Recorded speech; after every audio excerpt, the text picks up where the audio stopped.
Welcome back to the Lessons for Tomorrow podcast, the motivational poster in your ear. I'm your host, Tim Ahlenius, VP for Strategic Initiatives at americaneagle.com. In this episode, we're going to be diving into tax complexities in the e-commerce space. To discuss this, I am joined by our special guests, Mary Cho and Troy Bluske. Mary is the tax director on Avalara's professional services team and is focused on assisting customers with their historical sales tax obligations. She's been at Avalara for over 3 years now and has close to 30 years of experience with indirect state and local taxes. Her background, experience, and past employment with the Washington Department of Revenue and several public accounting firms allows her to provide high-growth, complex companies with unique insights in minimizing sales tax risk and exposure. Very excited to have you on, Mary. Thanks, Tim. Thanks for having us. Yeah, absolutely. And Troy, you are the tax director also on the Avalara's professional services team, where you are focusing on assisting customers with their historical sales tax obligations. You've been in the space for 20 years with experience working on sales and use tax issues, and you have prior experience including state and local tax director at national public accounting firms. And you've also worked in the internal tax departments of multinational corporations. And a fun fact, you are a graduate of the University of Wisconsin. So we were just talking about Wisconsin a little bit before we started recording the show, another favorite state of mine, and Seattle, where Mary's at as well. But just fun aspect of just bringing the states into the end of these intros is just that we're going to be talking a lot about states and Nexus laws and everything when it comes to taxes, and how what a fun solution the United States have individually brought to the e-commerce space when it comes to taxing. But before we do that, Mary, would you mind giving our listeners a little bit of an intro to Avalara and just what Avalara does? Yeah, absolutely, Tim. So Avalara is headquartered in Seattle, Washington, where I'm located. They provide cloud-based solutions to automate the tax collection, filing, and remittance for small, mid-sized, and enterprise organizations. We have about 30,000 customers across 95 countries. So not only just sales tax, but we also do VAT and GST, but definitely expanding as tax compliance gets kind of complicated, especially in the U.S. Wonderful. Appreciate that. With kind of getting into the conversation today, right? Lessons for Tomorrow podcast, we like to look at lessons from the past to apply in the present for success in the future. So kind of take me back a little bit and talk about the evolution of just taxes when it came into the e-commerce space and how it's kind of evolved over time to what we're experiencing today. So back in the day, online sales started. Taxes were probably pretty much an afterthought to most of those stores starting up before the states really started to say, hey, wait, there's something that we want to also be able to get from all these online sales. And then we had different aspects of Nexus. So Troy or Mary, whichever one of you wants to kind of jump on that first and kind of talk us through what was it like and where did that evolution really kind of start to come into play? Right. I'll kind of start out with that, since I did work at a big box retailer at one time. And so sales tax was always a requirement for businesses that had a physical presence in a state. Sales tax started back in the 1920s. I think West Virginia might have been the first state to impose it. But back then it was pretty simple, right? You would go to the general store, buy some goods and supplies. They would charge you sales tax, you would pay it, and then you would leave. And really it was simple transactions. And being in a big box store, even those were relatively still simple, right? You had a store in every major city or every suburb in the US. People would go to the stores, buy their items, and leave. And that really started to change with online retailers. Obviously Amazon, the big player there. All of a sudden now Amazon, based in Washington, only location in Washington, yet people throughout the United States could buy books, right? Amazon began selling books. They could buy books from Amazon from anywhere in the US. Amazon would ship the books to their residents, and Amazon had no requirement to collect and remit sales tax from their customers outside of Washington. And so this really turned everything on top of its head, because all of a sudden we have the bricks and mortar stores complaining that there's an unfair tax advantage that online retailers have. And so really since then, there's been this momentum to try and figure out a way as to how can states tax these out-of-state online retailers. Wonderful. Appreciate that background, Troy. And I think that it's a good segue to also talk about the evolution of the tax, right? Not only from the physical goods, but as we've seen with the growth in digital goods, right? Of the ways that software, I'll use that and pick on that as a product. We used to have that, well, back in the day, it was on floppy disks that you would buy and get a whole big stack of them. I've saved some of those so my kids can understand that there used to be something you had to put into a computer in order to do something. But overall, then we moved into, CD-ROMs and everything from that perspective. But then it moved into electronic software, right? So physical products, right? Bit easier to tax. But when you got into the digital side, or you got into what is now with all the cloud software side of things that is happening, what's that done to the taxing abilities based on the type of products that we now have, or even the subscription models that are really prevalent nowadays versus the single purchase, and then just any services also related, right? When you're buying a service through a digital e-commerce format for maybe something in your home that isn't a necessarily brick and mortar transaction.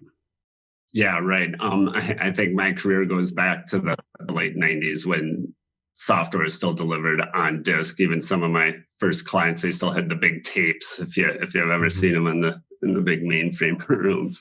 And it was tangible property, right? Yeah, it was on a disk, a tape, and that's what sales tax was, a tax on tangible personal property.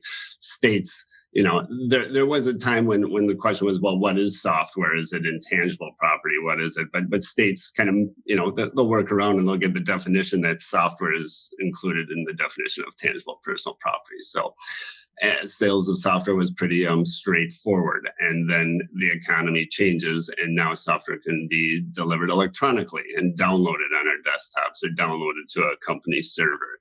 And then states have to pivot again. They will expand the definition of software to include electronically delivered software. But then again, the economy changes, and now software is cloud-based. There is no delivery of software. Customers access it, and there's no transfer of property. So now what do states do? Well, if states want to tax that service, they have to specifically identify that service as being subject to tax in the state statutes, or once again, they will expand the definition of software to include any software that is delivered or accessed and used in your state. So again, it's always the economy shifts, the marketplace changes, states have to react to it to tax items and make sure their revenues and their budgets can stay intact.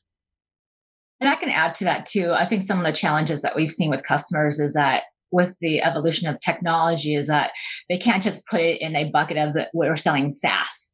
Could it be information services, data processing? Is it professional services? And getting to your point, Tim, is like these bundled transactions, and how are they invoicing it? Are they just charging one flat fee, or are they separately itemizing it? As I mentioned earlier, Avalara, we're a SaaS company, but we also, like Troy and I are in the professional services team, and so we offer services, but we also offer subscriptions. And so oftentimes we have customers that they don't even know. Maybe we are selling software, maybe we're not, and so and then also the taxability that's driven as a consequence of how it's being taxed, and all of a sudden they back up and say, well, maybe we're not selling software. Maybe the better answer is that we're selling professional services. And so I kind of laugh because it's kind of like, well, you don't determine how your products and services are characterized based on the tax results, but oftentimes, unfortunately, we have customers that, of course, they want to lean towards, well, it's not taxable based on the answer, not so much as to what it is that they're truly selling. Wonderful. Appreciate that, Mary, as well, of the just the background for anyone in e-commerce space, right? And I've been in e-commerce for probably 20 years now, but it's grown so much. And working with some of our clients, it's both the physical and the digital side of goods. It's always interesting too to see the variances by state, even down to county zip code, of what taxing is and becomes. And as I worked with our e-commerce clients, it was very revealing to me the depth that some of these states would go to from a taxation perspective of, all right, well, if you're selling a physical good, well, what is it made of? Different materials get taxed at different levels. And then you take in what you just talked about with SaaS and the way that it's used, but you might have a company that is offering, like yourselves, a SaaS product, but then also professional services. And then how is that handled from a transaction and taxing perspective? So definitely great insight for our listeners overall on that. Uh, let's talk about just where we look at businesses and compliance, right? So if you have a business who is not compliant and they suddenly have a filing obligation, how can they overcome any liabilities? What are some suggestions that you have? And Mary, maybe you want to kick this one off, and then Troy jump in and get your thoughts on those. Yeah, absolutely. Well, so we come across this almost multiple times a day. Companies that are not compliant, is that our message is that they need to be compliant as soon as possible, as the uncollected tax will continue to accrue. The statute of limitations does not apply because if they're never compliant.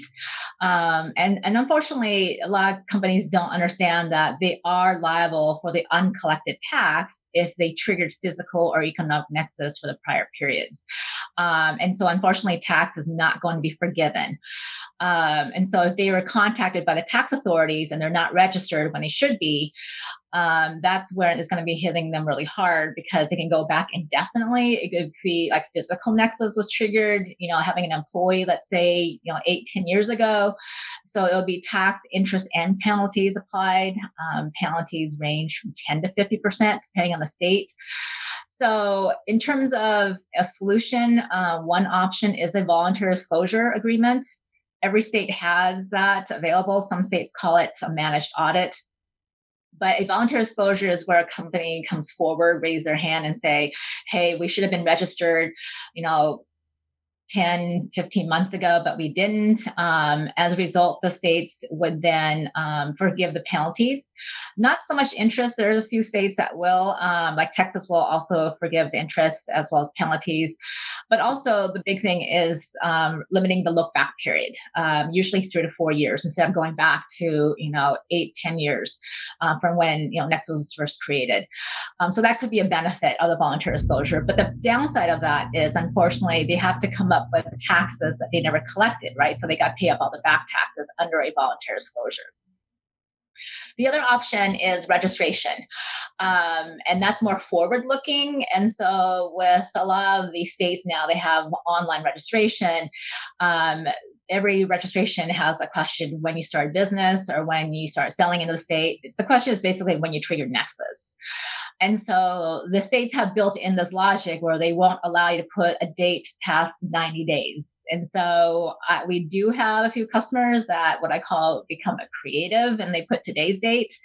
Some of the states like California has come back to our customer and say, well, we got your application and we discovered that through our investigation that you've been doing business prior to the beginning of this month. And so would you please true up your application and put down the true date? Otherwise, we'll come and audit you for the next 8 years. And so those are the kind of things where you're kind of in that quagmire as like, gosh, I don't have the tax. I didn't collect. I'm responsible for now the tax.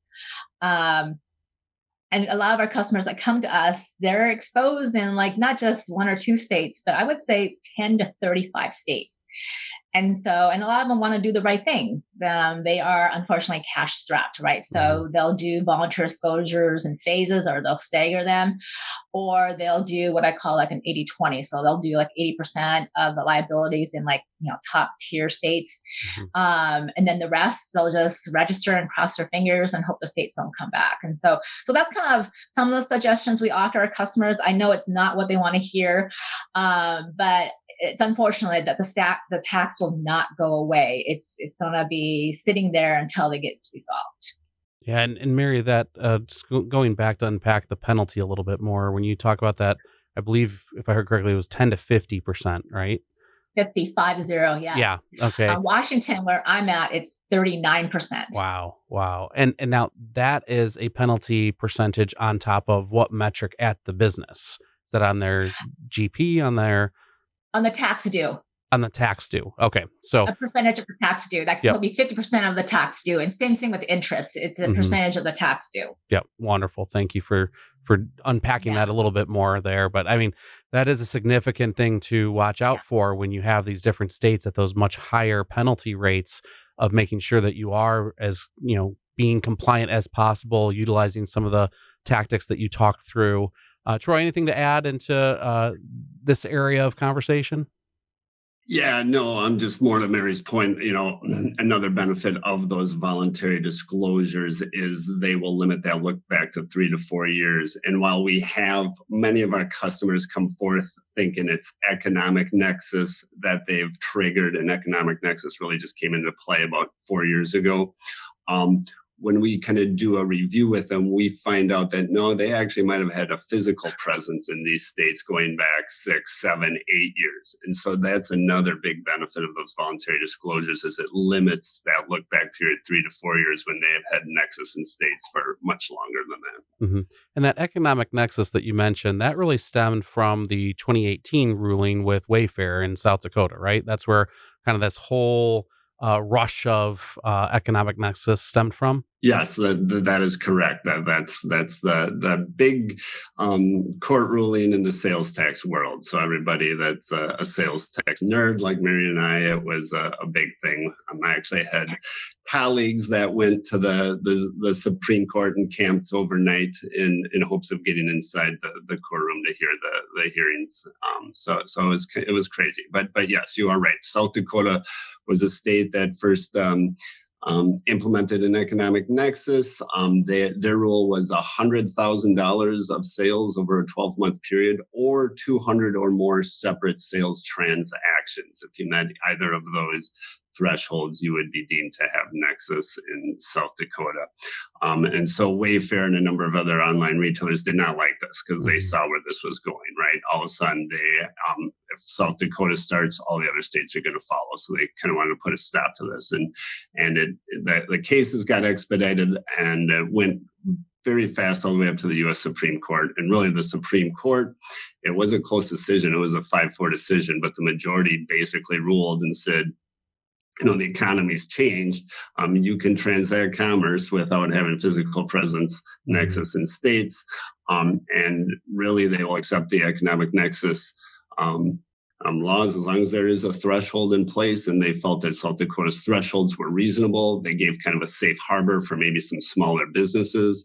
And so they ruled in favor of South Dakota. And since then, within a matter of 3 or 4 years, all the other states that impose the sales tax have enacted a economic nexus. And those thresholds they do vary by state, but we've kind of seen a general tier structure, right? That has come about where maybe there's about 6 or 7 so different varying thresholds potentially, if I remember correctly. And that's just dollar amount or transaction count, right? And is there any that change it from an or to an and? So it's both dollar and? Yep, it can be. Yeah, and that's the tricky part because a lot of businesses try and apply one rule to fit all, and that does not work. Again, some states it might just be a dollar value, $100,000 of sales. Some of the bigger states like California, Texas, they might use $500,000. Some states still use the sales threshold or transactional threshold. I believe there's a couple states that have a sales threshold and a transactional threshold, meaning you have to meet both. And then there's always the nuances of some states base that economic nexus just off of taxable sales, where some states will include all sales to meet that economic nexus. And so it is quite the puzzle to really figure out the states where you have economic nexus or not. And we spend much of our time evaluating for that as well. Yeah, and you used a great word there, puzzle. Sorry, Mary, just one second, because I know in the mid-year report from Avalara that's on your website, for example, Louisiana has 64 different sales tax jurisdictions just in one state. And so you get these complexities not only at the statewide level, but then as you continue to go deeper into local levels, which were not specified in that ruling. For it kind of left it open for that to be determined alongside of these thresholds. Sorry, Mary, I kind of jumped in there. Oh, no, that's okay. I was just going to add to Troy, what we've seen in terms of economic nexus with the transaction counts is that it hits our customers hard where they sell low dollars and high volume, like T-shirts and hats. And so now the cost of compliance, right? So they're like, their margins are, short anyways. And so now they got to pay for compliance where, so that hits them hard. And then also our rules are so complicated that once they have the thresholds set, then they go and change it, right? Mm-hmm. So then you have all these staggered start and end dates in terms of the thresholds. Our international customers think that the U.S. is like they're nuts in terms of all the different jurisdictions. And to your point, then Louisiana, not only that, but also Colorado, right? They have these self-administered cities and counties. And I think in Colorado, there's like 71, and not all the cities and counties are, self-reporting. And I think with Colorado, they have implemented economic nexus. I haven't heard it for Louisiana, but certainly with 65 or 71 jurisdictions, that exceeds the 46 states that have sales tax compliance. And so oftentimes our customers are like, gosh, and I got to pay Avalara to file all these returns. And so that kind of comes down to, at the end of the day, from a practical standpoint, do you need to register in all 65 jurisdictions, all the parishes in Louisiana? And so I always kind of question that back to our customers. It's more of a business decision as how they want to be compliant. Absolutely. And you brought up Colorado, which just recently had a July 1st tax change on delivered goods as well. So I don't know if either one of you want to kind of unpack that a little bit for our listeners. Yeah, so they imposed a delivery fee on the delivery of goods, and it's interesting because it's based on per order, not necessarily number of deliveries. So on one order, maybe that order would have 3 or 4 different delivery sites, but the fee is still just imposed at that rate, which I believe was 27 cents, if I'm correct. I don't remember it off the top of my head, but it is interesting that they're clearly seeing, again, the economy's changed. People are at home, they are delivering goods, or they are asking orders to be delivered to their house more and more, whether it's food,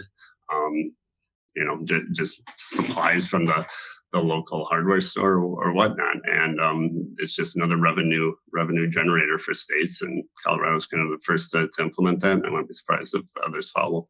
Yeah. And this is one reason, too, where we appreciate partnerships with companies such as yourselves at Avalara, where because of the constant change that's happening, you're constantly updating your product so that when we have that integrated for our clients who are e-commerce based, who have deliveries going into Colorado, for example, with this recent one, you're already working on those updates inside of the system to work on the collection and everything like that. So that it's really coming through from covering you from the aspect of as things are continually going to be changing, because we're not going to get to a set single tax rate across the entire U.S. With the way that we're doing all the local levels, that you're already working on those as they are getting passed at the local level into law, and then helping your clients understand how to appropriately report or collect on whatever those changes are.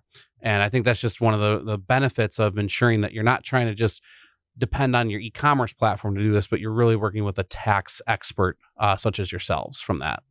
And then knowing that, with compliance and everything, there's the professional services side just as much as the tax side for the identification of the different products and everything, so that you've got people such as both of you, Troy and Mary, who are able to go in and guide and educate customers and really help them along the path that they are going down. So as we look at the aspect of, just the economic nexus, we talk through the changes that are happening with everything there. what are other ways that businesses can start to be more proactive to remain compliant? I think it's a switch from being reactive. You talked about a couple examples there of the voluntary and everything, but is there any other ways that they can just be, engaging with the professional services side of Avalara or other means? For one, with the privacy laws, has been a big follower of that over the past several years since GDPR, and then California's, and now all the different states that are doing privacy laws, which is separate from tax. But what are other ways that they can maybe, look at being proactive with regards to compliance?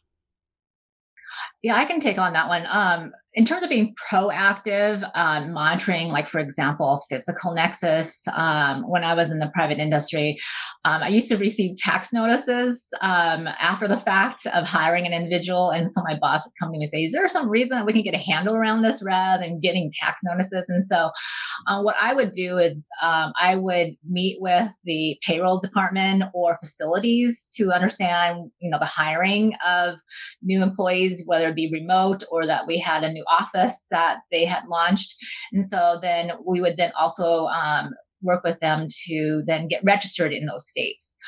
So you have to be more, active in the business operations, unfortunately, because I try to have them contact me, but that didn't work, right? So would have meetings with them on the calendar every quarter. Also, looking at the expense reimbursements for travel. So you have employees that may go to a trade show or they go travel for prospects. So those are kind of things to see if they had, airfare or hotel that that they have a physical nexus. Also, Avalara, and I know some other service providers have what we call the economic nexus heat map. And so we have that as part of AvaTax, is that based on the data that is in our system, we do have some high level logic that would give you alerts as to when you're close to or have exceeded economic nexus. And so those are kind of the tools that we have built in. I do have customers that monitoring these going forward.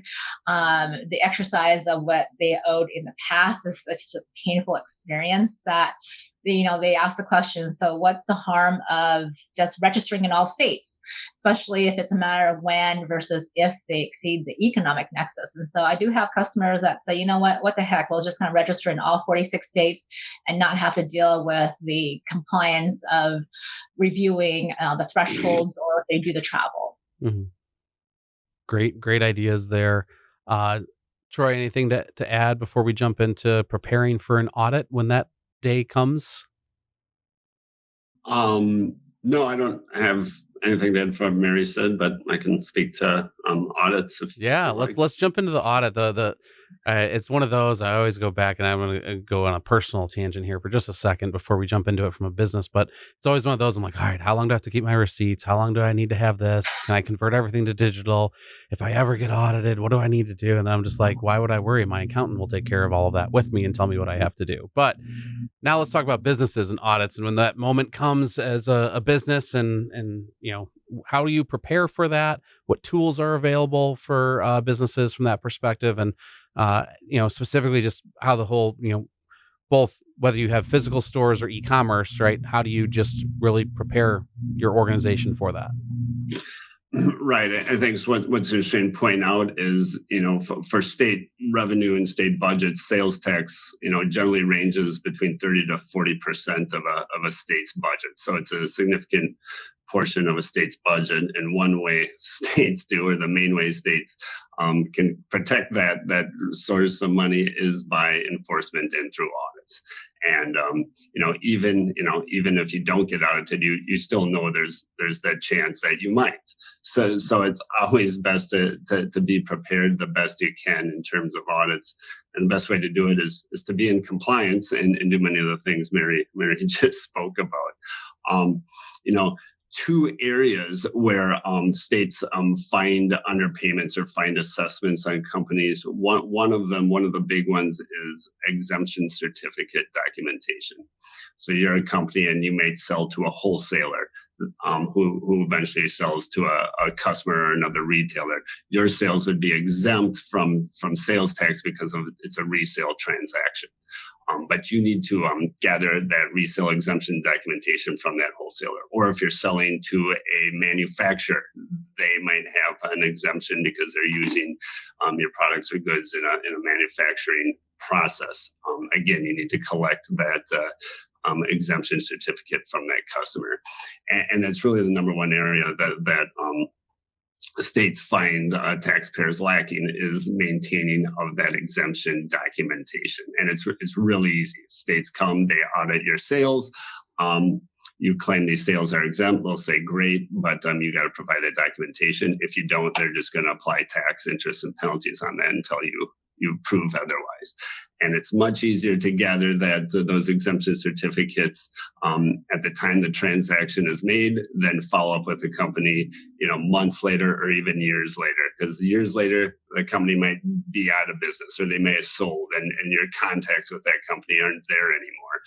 And unfortunately, the state's not going to feel too bad for you. They're going to want to get that documentation, and if they don't have it, tax is going to be assessed on that. And really, the other big area that they assess tax on is on your purchase side. When you have vendors, generally out-of-state vendors that aren't charging sales tax to you.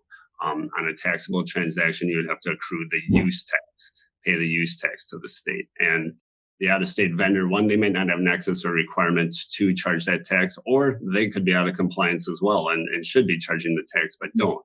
But if the state audits your purchases, you will owe tax on those transactions. So those are really two big areas that we find are gaps in companies on audits. And really, there are tools out there that can help you. Avalara has a cert capture tool that really helps automate your exemption certificate process and make sure those exemption certificates are updated, they're accurate, they're in place. It will, it'll send emails to your customers asking for the exemption certificates and just help really manage that whole process. So it's not a manual, painstaking paper process that's in files and the files get lost. And so that's one real key tool to automating your sales tax process that will help you with audits. And there are also systems as well for the use tax side, and Avalara has that as well on the consumer's use tax. So it'll help identify transactions where you made purchases, tax wasn't charged, or tax was charged and the rate was incorrect. So it can adjust for that. And so that there are resources and tools out there, and certainly automating that process is going to make things much more accurate and efficient for you. Wonderful. Definitely appreciate the breakdown there of ways that you can just, be preparing for that, collecting the tools that are available to help automate that. I think that's a wonderful way for businesses to kind of, again, it's not, you can set it and forget it, but a way to not worry about manually trying to capture everything, but really starting to automate some of that process and having your checkpoints that are the manual steps to ensure that it is happening and you're getting what you need in preparation for it. One area and something you mentioned just about kind of out-of-state vendors and everything kind of triggered something in my head about asking, which is about marketplaces. So a big shift that we've been seeing in e-commerce space is with regards to the use of a marketplace for multiple businesses to be in the same marketplace to be selling goods or services.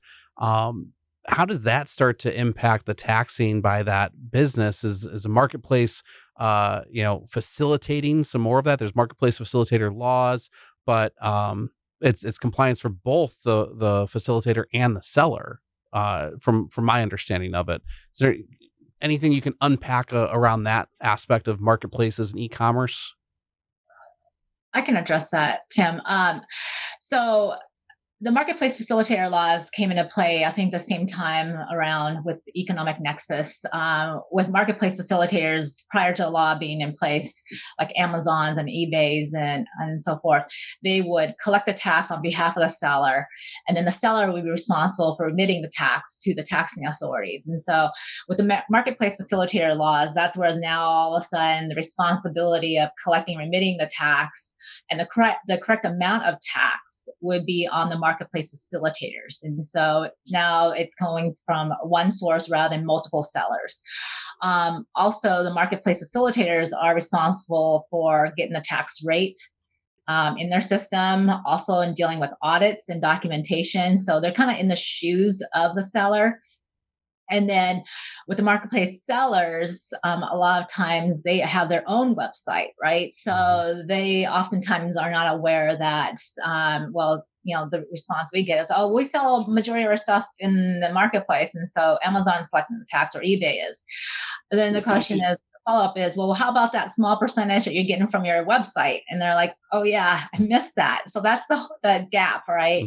But yeah, with the laws, and I did some research on this too, is every state's a little different in terms of their definition, what it includes and excludes, meaning like travel industry. Is that marketplace facilitator or advertising?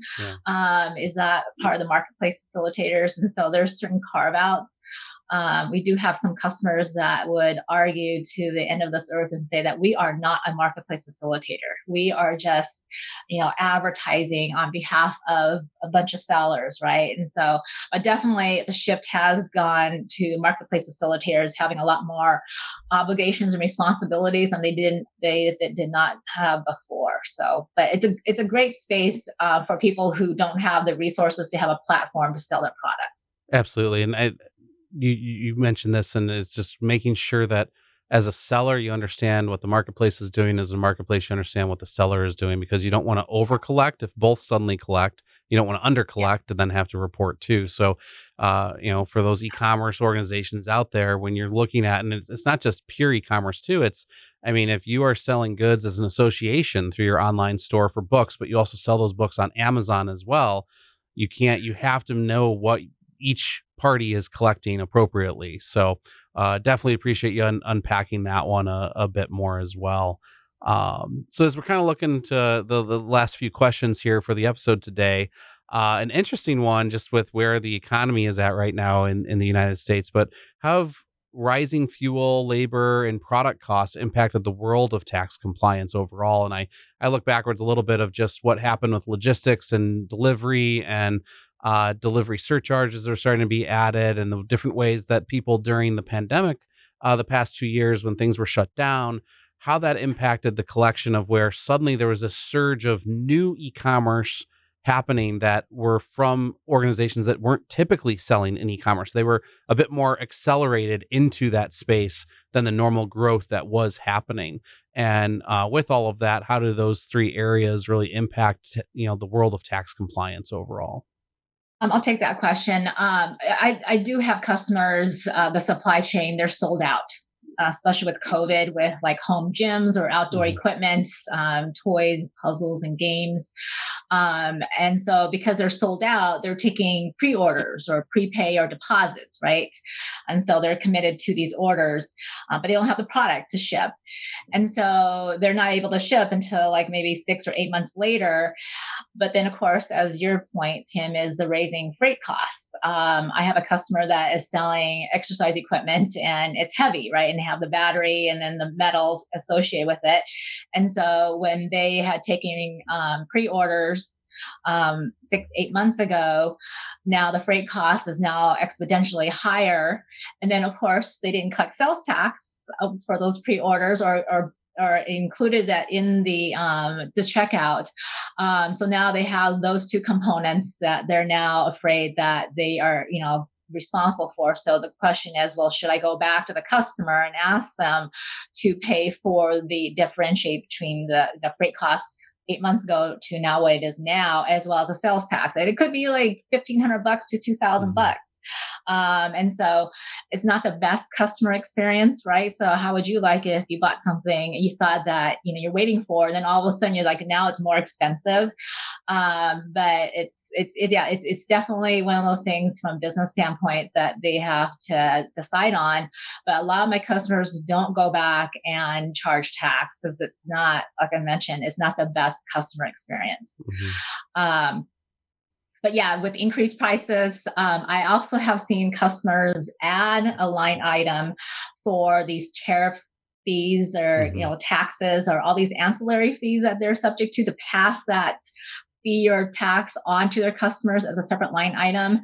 I know taxing authorities don't like that because, as well as consumer protection laws, right? So if you have an invoice as a consumer, why do you have tariff fees or tax that is, it's not the same rate, but they're passing on the tax that are being charged by their suppliers. It gets really complicated, but the taxing authorities don't like that because it has the perception that the seller is collecting and remitting it when they're not. It's basically the seller recouping their fee, the cost of doing business. And so, but yeah, definitely it has impacted. It's, again, going back to all these complications of tax, but unfortunately what we've seen is tax is not like the first thing that comes to mind. It's an afterthought. I think you mentioned that early on, Tim, is that not just the evolution of software, but it is an afterthought. Taxes is after the fact, unfortunately.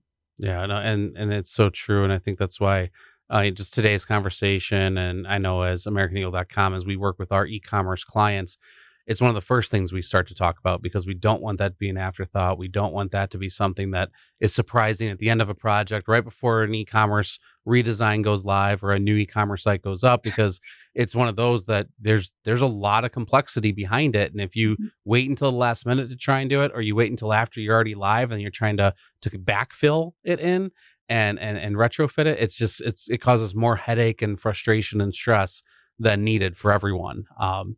So overall, I guess as we think about the future, I want to ask about two specific areas, and then just what each of you kind of see and where you think in the next 3 years or so taxes are going with regards to the e-commerce space.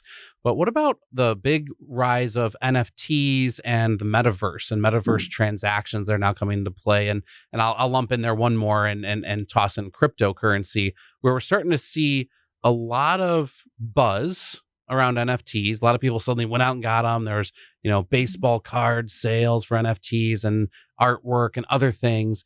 But then even just within the metaverse, and the metaverse, I'll loosely describe as, people say the Web 3.0, blockchain, as well as virtual reality. I'm going to go more into the virtual reality side of it, where it's a new medium we're starting to get transactions within. How is that all, what's happening next? How are those being considered inside of the taxation space? And what are your predictions of where everything's going to go with taxes and collection? Yeah, I think that's a good point. I think we've kind of come full circle. We earlier discussed, kind of the evolution of software and how states or the economy changed and states had to follow. And this is just another one of those areas. In 2021, NFT sales totaled $25 billion. And so it's a large chunk of change. And so where there's money, taxes will likely soon follow. If you applied the average state and local tax rate to that $25 billion, you're close to about $2 billion in tax revenue. So my guess is the states are going to eventually figure out a way to get there. And many experts think they're already there, as many states already have definitions for digital codes, digital products, digital services. Some of these experts in state authorities are saying, well, we think definitions of NFTs will fit under these digital codes that we currently have. Now opponents will say, no, there might still need to be some legislation or some regulations updated to get there. I know state of Washington just came out with a very nice statement in regards to how they would tax NFTs, and they laid it out fairly well. They showed what their definitions were and how they would apply the tax. That was one of the first states I've seen to do that. I would hope more would come around to that. So it's interesting because the NFTs, you can go out and buy an NFT for a digital clothing or digital artwork. Or like a digital shoe. You can buy a pair of Nike Air Jordan NFT shoes, and then with that you have the rights to buy the next model of the real Air Jordan shoe.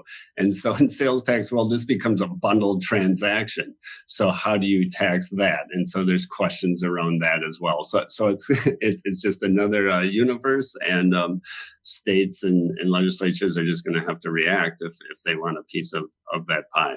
Yeah, and that's the digital goods, and then to the metaverse aspect, there's several major brands who are doing, like you mentioned, right? You can buy it in the digital world, you can outfit your avatar with them, and it's just a a digital representation without the physical, but some are even looking at the trade-in for the physical.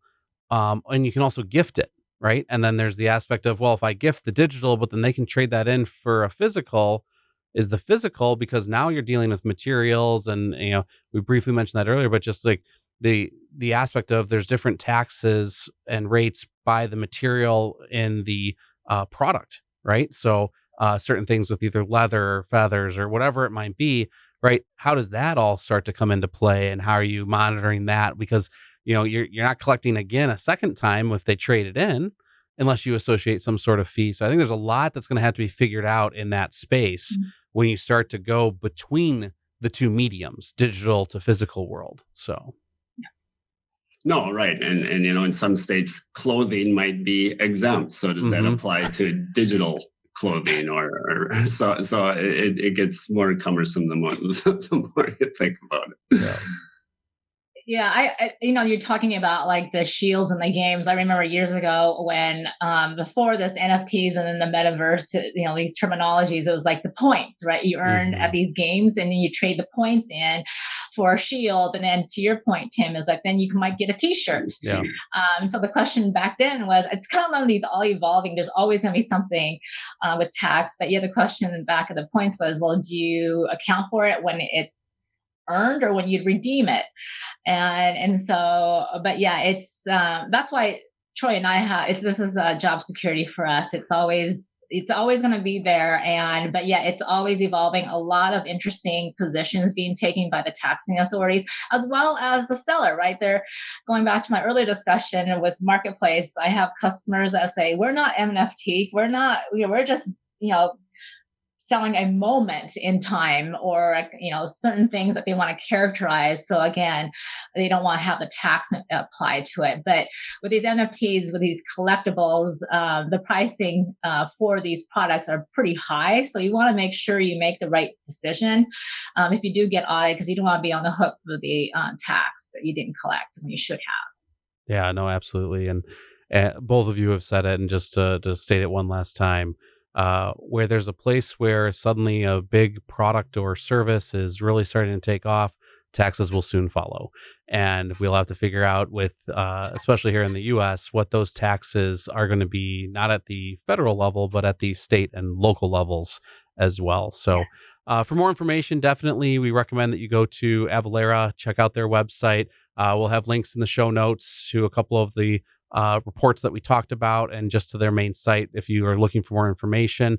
Definitely, Mary, Troy, appreciate your time on the show today to kind of talk through these areas. Any parting thoughts that you want to leave our listeners with about taxes as we're entering the kind of last part of the year here in 2022?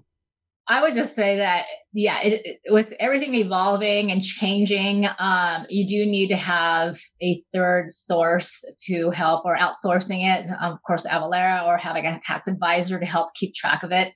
Unless you have a huge tax department with resources that could keep track of all these law changes and effective dates, end dates. Laws are repealed.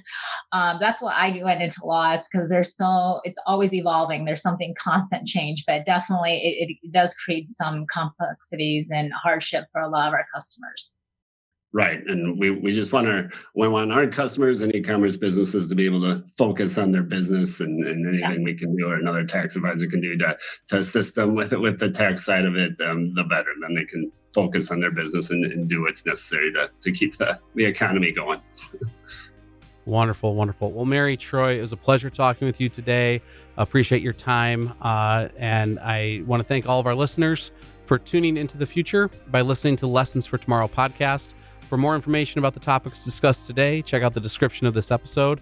And if you want us to cover a specific topic or submit feedback, please email us at lessonsfortomorrow@americaneagle.com and let us know. This episode is brought to you by americaneagle.com studios. I'm your host, Tim Ahlenius, and I'll catch you in the next lesson.